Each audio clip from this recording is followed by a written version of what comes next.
So today is day 2 of the lockdown in London.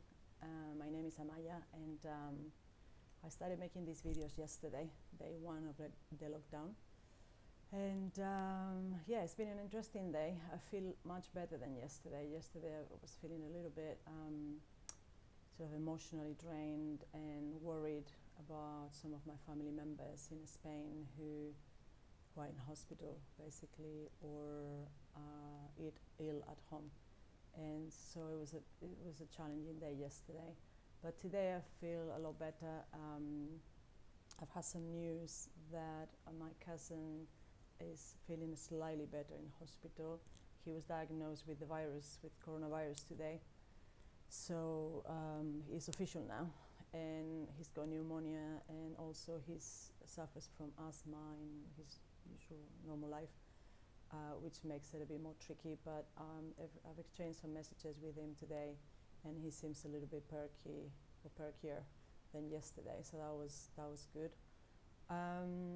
My sister-in-law is still in hospital. I don't know how she's doing because I haven't had any updates, but my sister, who is her wife, is at home isolated on her own and has the virus as well. So I haven't heard from her either. I'm not sure how she's doing. We kind of agreed with her, some family members, that we will wait for her to get in touch with us because she was just too sort of weak to be on the phone. So we're just waiting to hear news from her and see how she is. Apart from that, it's been a good day. Last night I went to bed at 4 a.m. I did watch some Netflix, like I did promise. And yeah, anyway, I was late anyway by the time I started, and I went to bed at 4 a.m., which is unusual for me. I think since the lockdown, I'm finding difficult to maintain my usual sort of routine, my usual sleeping times and waking up times, and I think that's going to be one of the challenges in the next few weeks or even months, is to have a healthy sort of a structure to the day, a healthy routine, to make sure that I'm mentally, emotionally balanced. So, but hey, it's the first week of the lockdown. What the hell? It is what it is.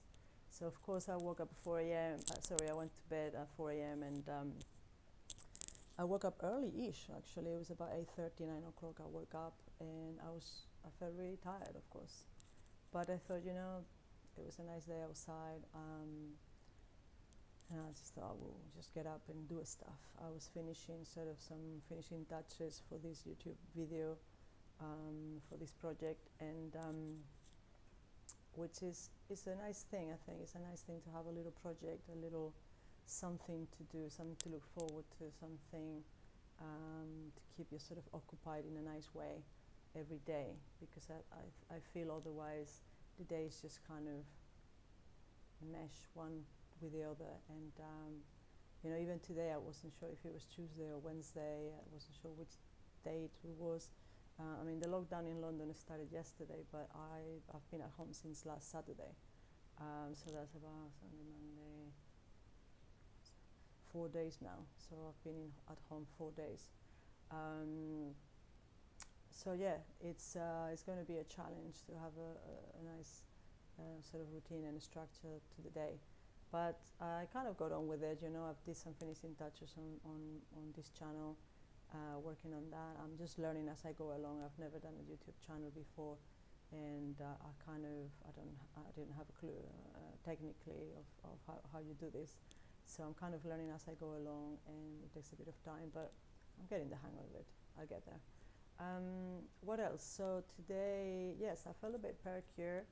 Then I kind of watched the news, which I haven't done for a few days, and I thought I would tap into the news today just to get an update of what's happening in the world. And I saw that 1 billion Indian people were asked today to stay at home. How are you going to get 1 billion people to stay at home? I'm not sure. That's going to be a huge challenge for the Indian government. But it sounds like, more and more countries are going into lockdown, like we've done in London, Spain, Italy. So what else in New York? Cases have gone up, but people are still going to Central Park, jogging, cycling, and actually not that far from each other as well. So, and Nigeria, they were worried that in Nigeria people are actually not practicing social distance whatsoever, and there were tons and tons of people gathering together. So we'll have to see in the coming days and weeks how, the result of that for the Nigerian people, because obviously the virus is around, people are getting it, and I saw a map of the world today, with sort of the number of cases in each country, and it's just everywhere. So that was kind of a reality check again. I have decided not to watch the news every day, because it does affect my emotional well-being. It's just too much information. It's just too sort of worrying as well, and the reality is I can't change what's happening in the world. I can only change myself. I can only affect myself and the people around me, and hopefully you watching this in some small way. But being in isolation means you have to look after your mental health, and I think watching the news all day long is just not good for your mental health, and that's the bottom line. So, but it was good to, in a way, to see, what's happening. I also saw that in London, where I live, in the UK, exhibition centres in places like that have been sort of converted into hospitals, because the government knows that cases are going to increase and increase, and basically the NHS here, the social security system, is already overloaded. The hospitals are just, already overloaded, the ambulance services, everything. So, well, at least it's good to see that they are preparing. I mean, it's not a nice thing to think about, preparing for things to get worse, but it looks like that's what's going to happen, like in Spain. So we do need to be prepared. And the highlight of my day, I think, was again doing English homework with my little nephew. He lives in Spain, and actually his English is quite good. He's only 13, and I've never helped my nephew do his homework, because I live in London and he lives in Spain. And thank God for the internet, thank God for WhatsApp and all of this, Skype and whatever. We were able to connect on video call, and we were like, just hanging out together, doing the homework together. Of course, living in London, speaking English is an advantage. Also, makes me look like a cool auntie, So yeah, we did that, and I talked to him for a while. He mentioned about his dad being in hospital, so we talked about that as well. And I don't know, I just felt good being able to support him, even if in some small way, just being there, being present, being there for him, helping him with his homework, listening to what he had to say about his dad being in hospital and how that made him feel, and all of this. So I'm just, it's I guess this coronavirus pandemic is just awful, but at the same time, because we're all separated, it brings opportunities to connect with people in a different way, and maybe to even connect more, because usually I'm not as connected with my family from Spain so much, but because of what's happening, I'm actually connecting with them every day. So in a way, I'm isolated in my flat, but I feel more connected to my family than I normally do, that I did before the pandemic. So I guess there has to, be a silver lining somewhere. And I'm feeling a bit tired today, so I thought I would make this video kind of early, and I'm going to try and go to bed earlier. I haven't been outside since Saturday, so that's 4 days now. The sun was shining in London today, but I was just too tired, and yeah, and I'm a little bit paranoid as well because my immune system is not great. It's not 100% at the moment. I've had some health issues the last couple of months. I'm on medication for these health issues. It's nothing too serious, but it's there. It's there, and it means that I have to. At the moment, I'm on a very strict diet, which is, you know, if you're going to choose isolation, to have a strict diet is probably the wrong time to do it. But I'm doing it. I'm doing it. I'm very proud of myself for doing it. I am very health conscious. I've been eating healthy for a long time. I don't drink, I don't smoke, and you know, try to look after myself. So I'm trying to take this seriously because the last thing I want to do is for my immune system to get even lower through eating unhealthy food and then catch the virus at some point, because obviously, you know, we are what we eat. That's true, and also food is mood, right? They say. So what we eat changes the way we feel. So in isolation, I try to make myself. I am trying hard to have some sort of emotional, mental, physical balance, and food is very important for that.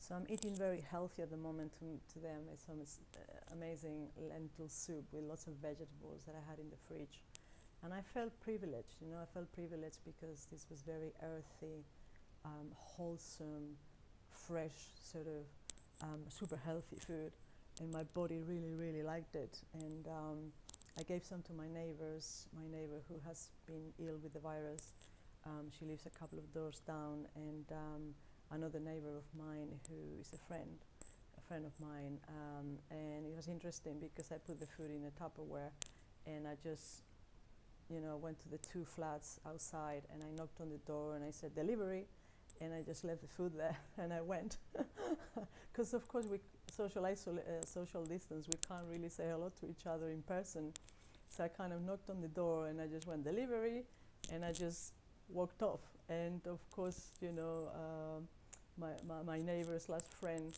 came outside, and she just, oh, thank you so much, you know, and yeah, and I just came back home, and I thought that is the most surreal way to share your food that I've experienced in my whole life. You know, usually I love sharing food with people. I love cooking. I love sharing food, and but that was strange, you know, knocking on people's doors and literally just leaving it there because you can't physically, you know, get close to them.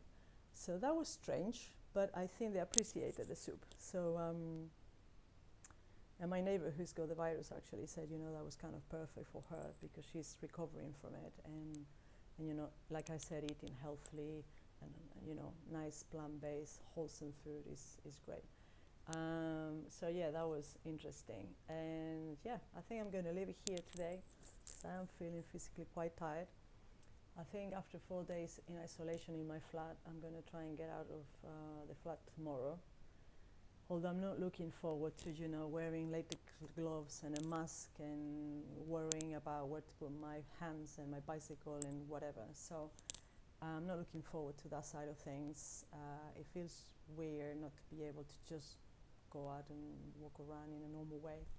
But on a happy note, actually, as well as a Reiki healer, I'm also a dog walker. And I can't walk my doggies at the moment, obviously, for obvious reasons, but they're still getting walked by the owners. And the owners were sending me videos today of the dogs playing in the park, and it's just so lovely, you know, again, like keep in touch with people, keeping in touch with people, connecting with them, and just, you know, watching the dogs playing. Yeah, it was great. I really miss them, actually. I love my doggies. I mean, they're not mine, obviously, but I just love them. I'm like an auntie to them, you know. They are like family, and I do miss them a lot. So it's going to be a while until I can like play with them again and take them out for walks again. And I think that's quite sad for me because I do really enjoy doing that with my doggies. But anyway, I'm going to leave it here. I hope you guys are okay and you're staying safe and well. And yeah, I'll be making another video tomorrow, day number 3. All right, stay safe, stay well. Namaste. Bye.